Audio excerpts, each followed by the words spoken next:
இந்த வீடியோல IndiCube Spaces IPO பத்தி தான் பார்க்க போறோம். இந்த IPO வந்து ஜூலை 23ஆம் தேதி ஓப்பன் ஆகி ஜூலை 25ஆம் தேதி க்ளோஸ் ஆகுது. இந்த IPOட இஷ்யூ சைஸ் 700 கோடி. போத் ஃப்ரெஷ் இஷ்யூ மற்றும் ஆஃபர் ஃபால் ஷேர் ரெண்டுமே இருக்கு.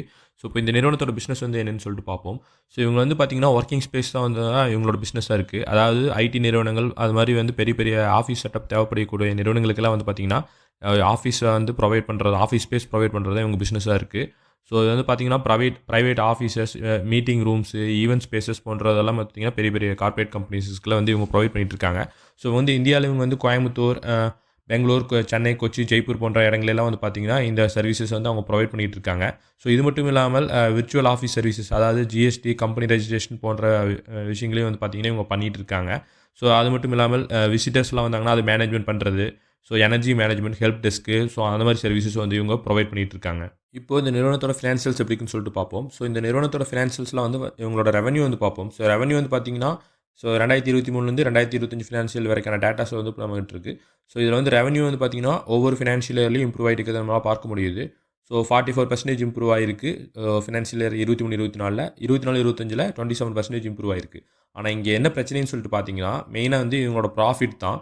ஸோ இவங்க வந்து பார்த்தீங்கன்னா 2023 2025 கம்ப்ளீட்டாக நம்ம பார்க்குற எல்லா டேட்டாலுமே வந்து பார்த்தீங்கன்னா இவங்க வந்து லாஸ் மட்டும்தான் போஸ்ட் பண்ணியிருக்காங்க. ஸோ இவங்க வந்து ஒரு லாஸ் மேக்கிங் கம்பெனியாக தான் இருக்காங்க. இன்னும் வந்து இவங்க ஒரு ப்ராஃபிட் ஜோனுக்கு வர கிடையாது. பட் ஸ்டில் 2024-25 பார்க்கும்போது இவங்களோட லாஸ் வந்து கொஞ்சம் குறைஞ்சிருக்கு. பட் இருந்தாலும் வந்து இவங்க லாஸில் தான் இருக்காங்க. ஸோ இவங்களோட நெட்ஒர்த்தும் வந்து பார்த்தீங்கன்னா நெகட்டிவில் தான் இருக்குது. ஸோ இவங்களோட கடன்களும் எப்படி இருக்குன்னு சொல்லிட்டு பார்த்தீங்கன்னா இவங்களோட கடன்களும் வந்து பார்த்தீங்கன்னா பயங்கரமாக அதிகமாக தான் இருக்குது. ஸோ 2023 வந்து பார்த்தீங்கன்னா 623 கோடியாக இருந்திருக்கு. ஸோ 2024 அது நல்லாவே குறைச்சிருக்காங்க, 164 கோடியாக இருந்திருக்கு. ஸோ மறுபடியும் 2025 ஃபினான்ஷியலில் வந்து பார்த்தீங்கன்னா மறுபடியும் அது உயர்ந்திருக்கு. ஸோ இவங்க கடன்கள் வந்து பார்த்தீங்கன்னா பயங்கரமாக இருக்குது. ஸோ ஓவரால் இவங்க ஃபினான்ஷியல் வந்து இவங்க லாஸில் இருக்காங்க, கடன்கள் அதிகமாக இருக்குது. இதெல்லாம் வந்து பார்த்தீங்கன்னா கவலை அளிக்கக்கூடிய விஷயங்களாக தான் இருக்குது. ஸோ இவங்களோட கீ ரேஷியோஸில் பார்க்கும்போது ரிட்டர்ன் அண்ட் ஈக்விட்டி வந்து பார்த்தீங்கன்னா நெகட்டிவாக இருக்குது.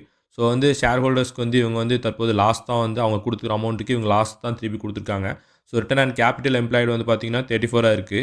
ஸோ அது கொஞ்சம் ஸ்ட்ராங்காக தான் இருக்குது. இவங்களோட டெப்ட் ஈக்விட்டி ரேஷியோ வந்து பார்த்தீங்கன்னா வெரி ஹை நெகட்டிவில் இருக்குது. இது நம்ம ஆல்ரெடி பார்த்துருந்தோம். இவங்களோட கடன்கள்லாம் வந்து அதிகமாக இருக்குன்னு சொல்லிட்டு இவங்க லாஸில் இருக்காங்கன்னு சொல்லிட்டு. ஸோ இவங்களோட பேட் மார்ஜினும் வந்து லாஸ் நெகட்டிவில் தான் இருக்குது.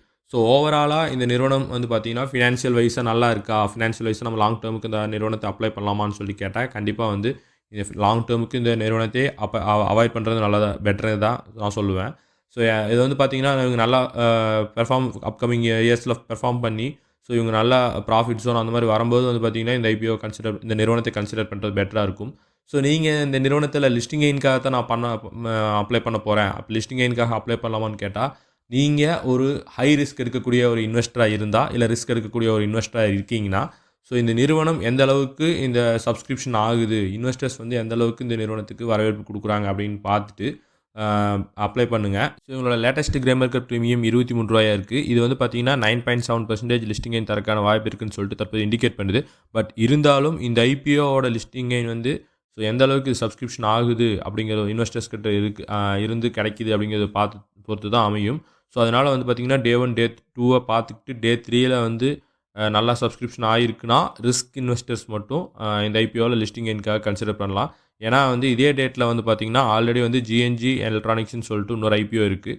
ஸோ அந்த ஐபிஓட அனலைஸ் போட்டிருக்கேன். நான் அதோட லிங்க்கு நான் கமெண்ட்டில் பின் பண்ணுறேன்.